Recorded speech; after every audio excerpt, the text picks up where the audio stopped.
Hello there, and welcome to an A-level history revision tutorial. Our topic is Henry VIII and Wolsey, and we're going to focus on Wolsey's domestic policies. So throughout this presentation, we're going to focus on how successful Wolsey's domestic policies were, and we'll look at the following areas: administration, legal reforms, enclosure, finances and parliament, and church reform. And we'll take each one of these areas in turn. Let's spend a moment first looking at how Wolsey has been interpreted. We'll look firstly at three Tudor writers. Now, Tudor writers are mostly hostile towards Wolsey. Here are three influential ones. Firstly, John Skelton, a court poet. He was paid to produce poetry often hostile towards Wolsey by leading nobles. All you've got here is just one short excerpt from a poem, Colin Clout, which gives you an idea. You will bring all to naught, and that is all your thought. Highly critical. Secondly, Polydore Virgil, a historian who was commissioned by the Tudor dynasty to write a history of England. He was also hostile towards Wolsey, but this was partly based on his own dealings with him. Wolsey had placed Virgil in the Tower of London at one point, and as a result, when Virgil wrote, he was very hostile towards Wolsey and his impact on government. And a third writer, Edward Hall, who was a London-based lawyer, and he represented a London opinion of Wolsey. And Wolsey, as we'll see, had been a bit of a nuisance to London and influential Londoners. So Edward Hall wrote critically of him as well in his history. Now, all three of these writers influenced historians and have resulted in a somewhat negative interpretation of Wolsey across subsequent years. Now, we do have one positive contemporary source, and that's George Cavendish. Now, Cavendish was Wolsey's personal servant, and he wrote a biography of Wolsey. Cavendish's writing is very positive, but we need to be a little bit careful with Cavendish. He wasn't politically involved with Wolsey, so although he has regular, personal access to Wolsey and is very well informed about him, he wouldn't have been involved with his political dealings.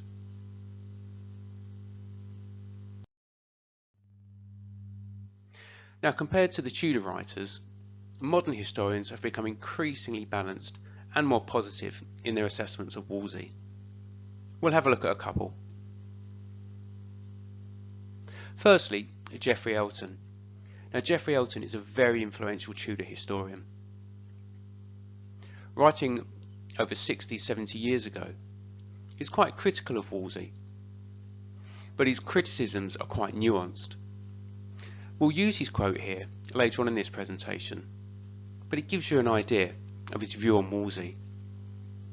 That Wolsey turned out to be the most disappointing man who ever held great power in England, and who held it for so long with skill and high intelligence.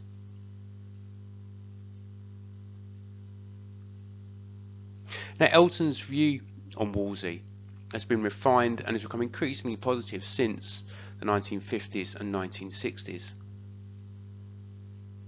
And one influential biography of Wolsey was written by Peter Gwynne in 1990. Now, I don't have a nice quote for you here, so I've summarised one of Gwynne's arguments.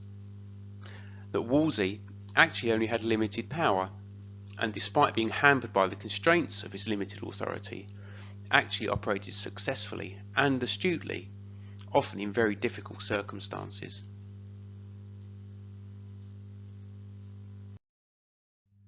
As we work through this presentation, bear this essay question in mind.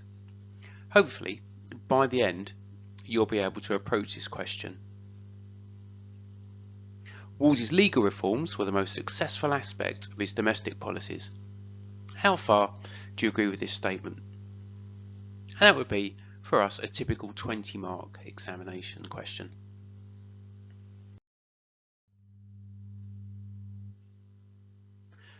Now our task as we work through the presentation is going to be to have a look at a series of historians' interpretations of Wolsey's domestic policies and balance them out. Now if you want to do this, all you're going to need to do is to get yourself a blank piece of A4, and if you can create the template that you can see on this screen, going from 1 to 10, from hardly successful to very successful as a continuum, I'm going to ask you to summarise and place the historians' interpretations on this continuum. I've given you an example of the first one there. You'll see how this works in a moment or so.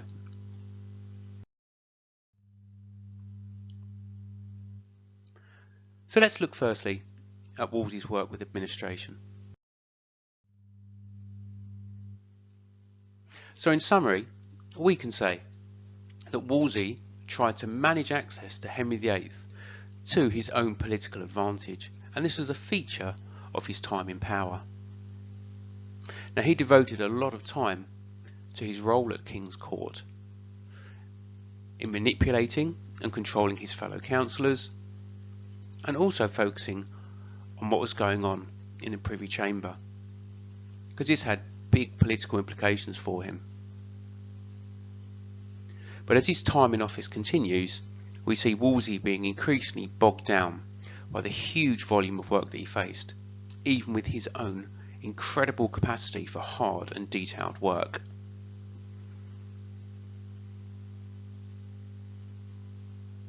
So here are some key strengths.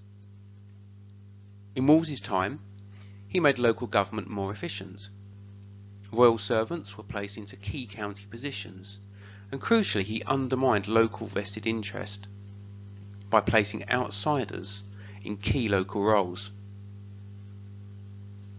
Secondly, Wolsey dealt efficiently with the problems of administration that were left by the death of Henry VII.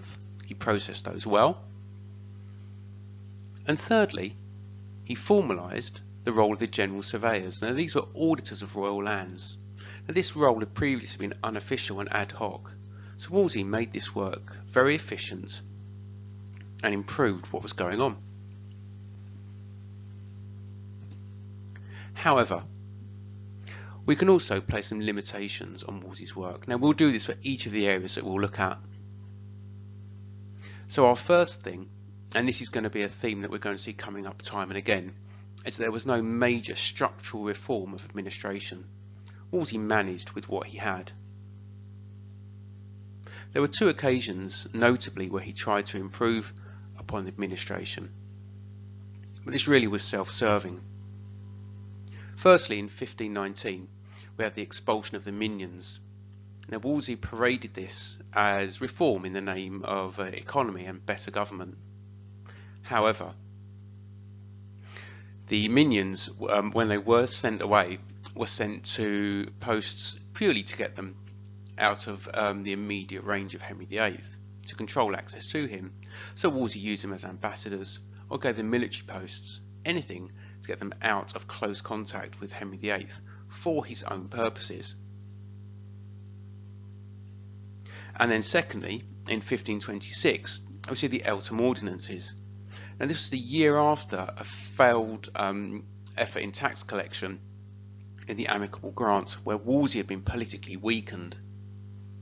And he was keen to remove his opponents from around the king, to reaffirm his influence over Henry VIII. And so it was in his interest to remove potential opponents from being close to Henry VIII. So Wolsey halved the number of the gentlemen of the bedchamber down to 6, and he replaced the groom of the stool, and he replaced William Compton with a much more politically neutral figure of Henry Norris. This was very much towards his advantage.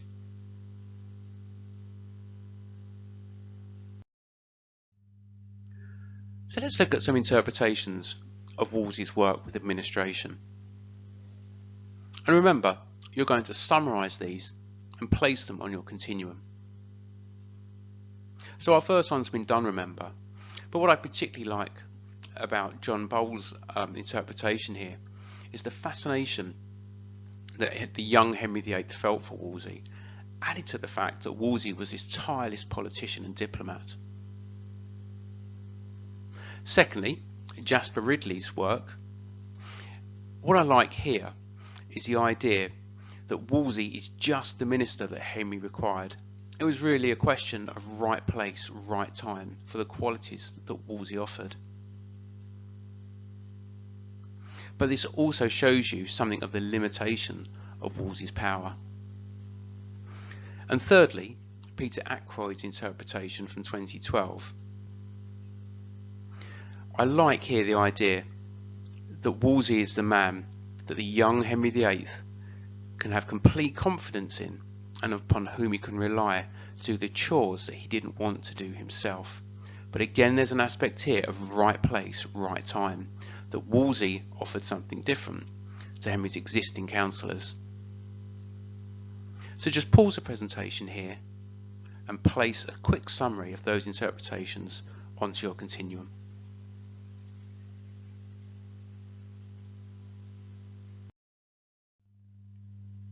Okay, let's look next at Wolsey's legal reform.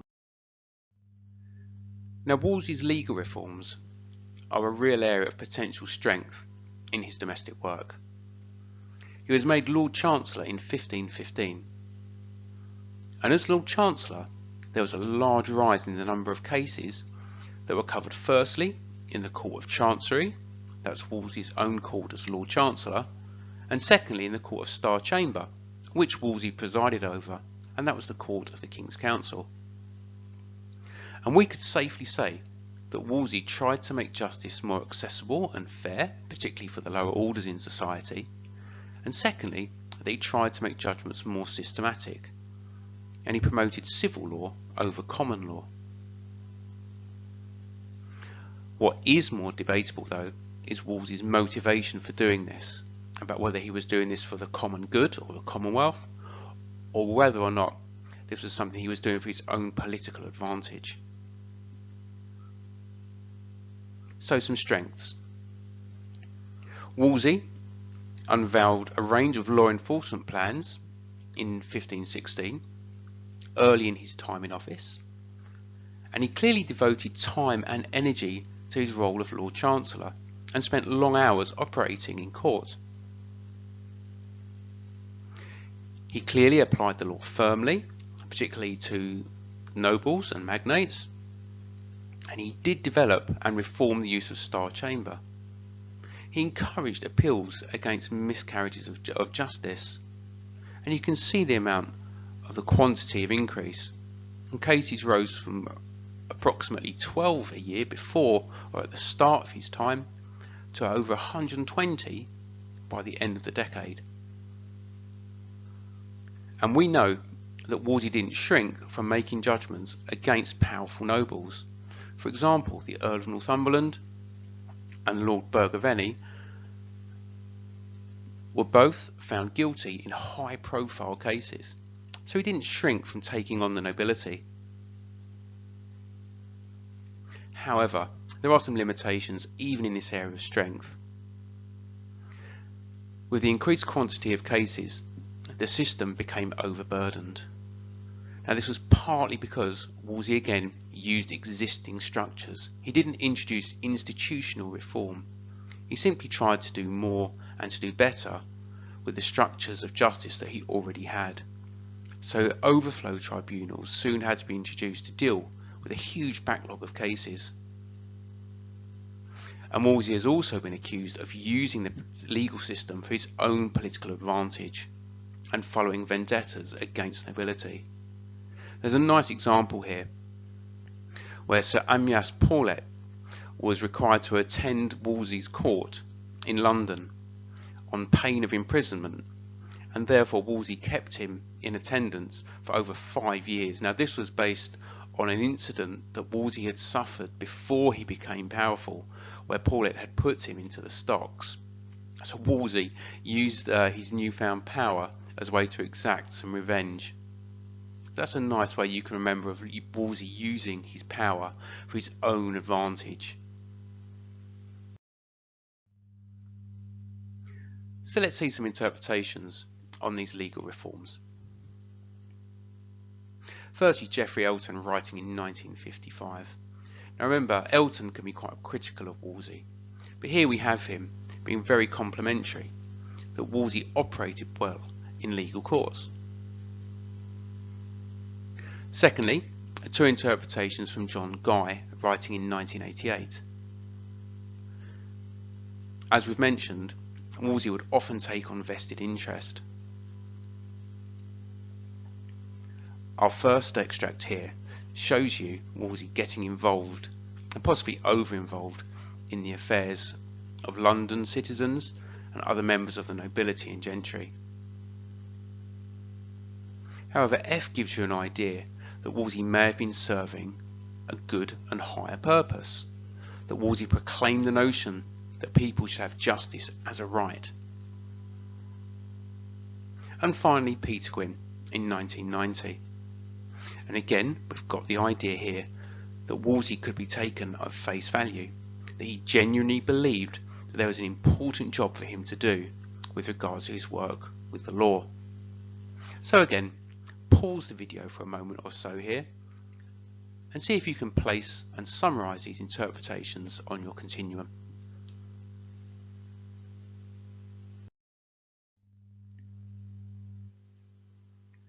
So let's look thirdly at Wolsey's work with Enclosure. Wolsey was very active in this area. He worked against illegal enclosure of land by landholders throughout his time. So enclosure is a taking of farmland and common land and turning it over to pastoral farming, to raising animals.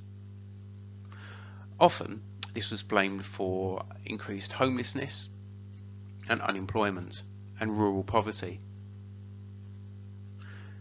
So Wolsey launched an inquiry into enclosure in 1517 and then followed that with legal proceedings against landlords who had enclosed land illegally.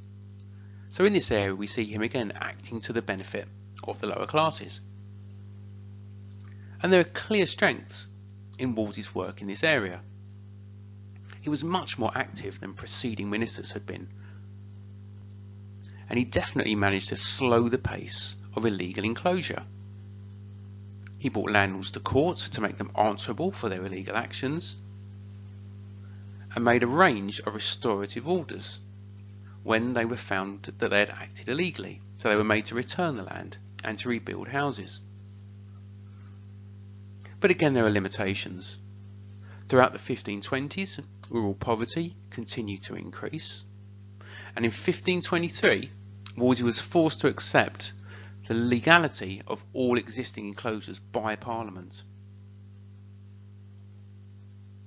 And Wolsey's anti-enclosure work was one of the reasons, only one, but one of the reasons why he was unpopular with powerful nobles, and this affected how politically useful he could be in other areas. And lastly, Wolsey's activities in this area placed further burden on the legal system and added to the slow response times in Wolsey's cause. So again, let's look at some interpretations. Firstly, Morehouse, writing in 1955. Now Morehouse has said that Wolsey was again acting in the interests of the poor. He questions how useful Wolsey's work actually was though, but Morehouse is clearly able to accept that Wolsey was acting for good reasons. Secondly, Peter Gwyn, writing in 1990. Again, Gwyn is favourable and comments on the increase in the number of court cases compared to what was going on before. And then lastly, in the textbook England 1485 to 1603, with Derek Murphy and others writing,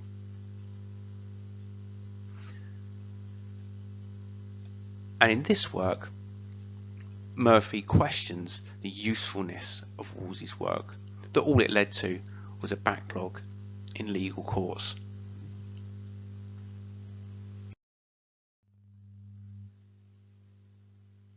So let's look next at Wolsey's work with finances.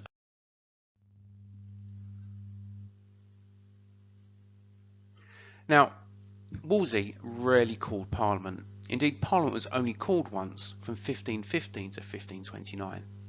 But remember, this was quite typical for government in this period. Indeed, Wolsey only called Parliament when money was required.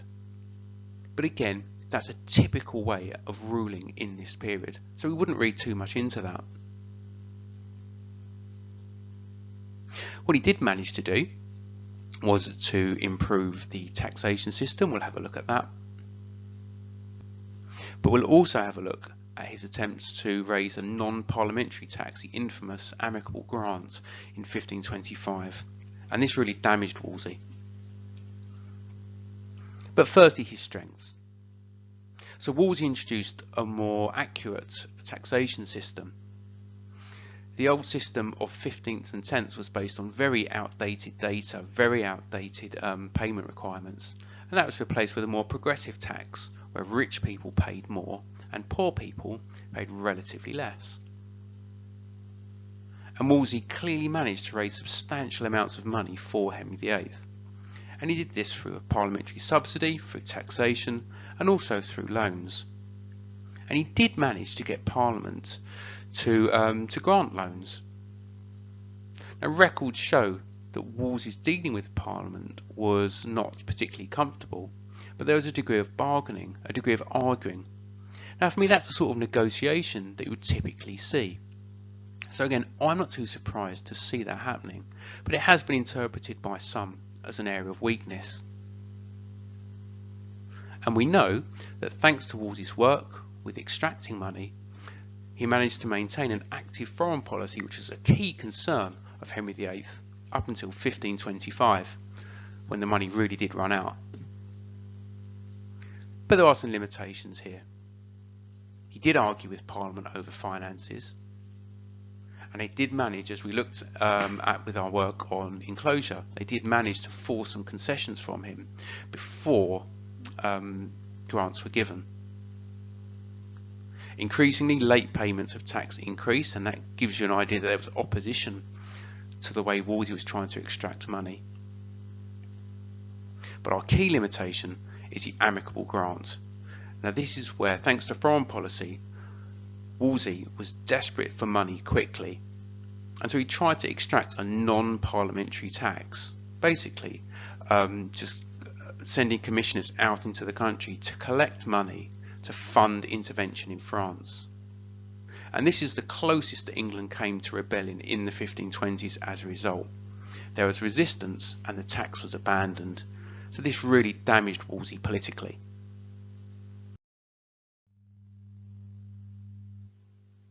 So let's look at our interpretations. Firstly, Elton in 1955. Elton here is very critical that Wolsey's greatest weakness lay in the realm of finance. Secondly, John Guy in 1988. Now Guy notes Wolsey's mixed success, that trying to get hold of taxation without parliamentary consent was a failure, and also critical of his management of Parliament as ham-handed, basically that it was clumsy. And thirdly, Gunn and Lindley. And this talks about the political damage that Wolsey sustained thanks to his efforts to extract money from the nation.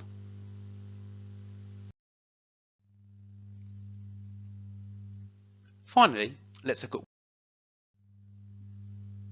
So let's remember that Wolsey was a cardinal. He held high office in the Catholic Church. Now Wolsey clearly used his position to amass great personal wealth. He's been accused of embodying the late medieval abuses that were common across the church. That of absenteeism, of pluralism, and simony, with simony being where you sell a church office for your own profit. Now Wolsey held great power. He was papal legate from 1518 onwards. This meant he was even more powerful than the Archbishop of Canterbury. so he had great power over the church. So he was clearly a centralising force in church control, because remember, he's also the king's right-hand man, so he ties government of the church into the royal court.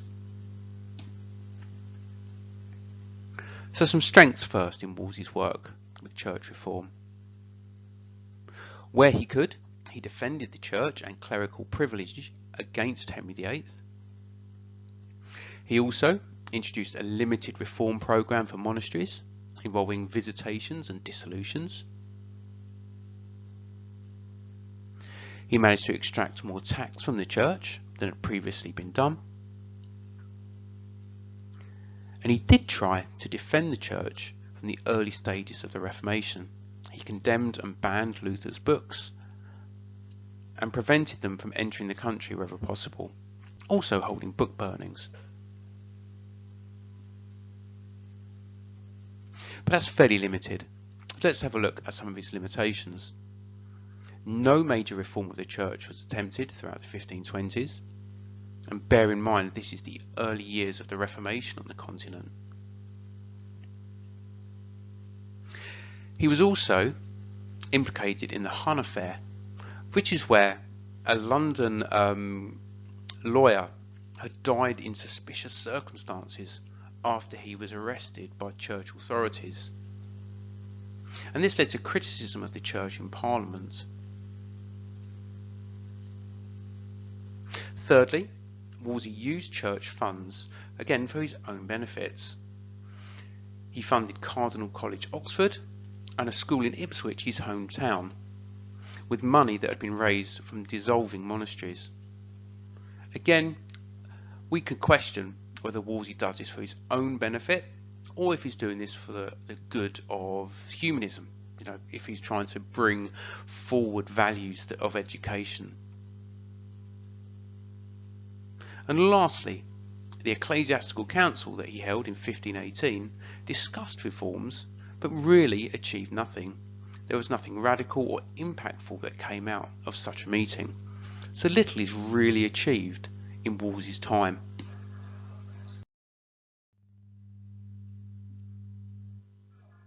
Let's look at some interpretations for our continuum. Firstly, Roger Lockyer in 1985. And what I like about this little extract is it tries to encourage us to see Wolsey in his own time, to see him on his own terms. That if we're going to judge him, we should really try to judge him against Tudor standards rather than 21st century expectations. Secondly, John Guy in 1988. Very critical. It's hard to rate Wolsey's ecclesiastical, his church policy, as anything much beyond good intentions. So very little was actually achieved. And the one thing that he did do, the centralisation of the church, was not something that he set out to do. And lastly, Derek Murphy, again in our textbook, England 1485 to 1603, talks about the way that Wolsey might have had some big plans for the church, but in practice little was done. It was never a priority for him.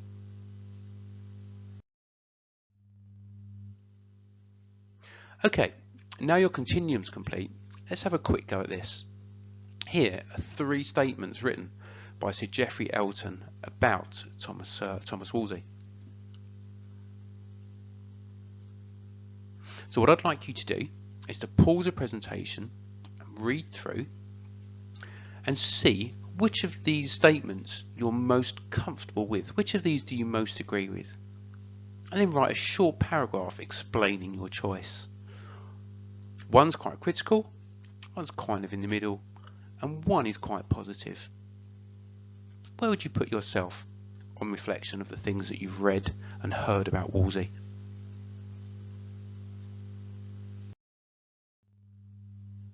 So lastly, that leads us to our essay question.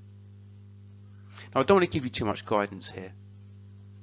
See if you can have a go at this. Set it out in your usual way, but see if you can pull in some of those historians' interpretations to back the claims that you make in your work. Okay, we've come to the end. Thanks for watching. There'll be more material for your A-levels appearing on our CHSG History YouTube channel.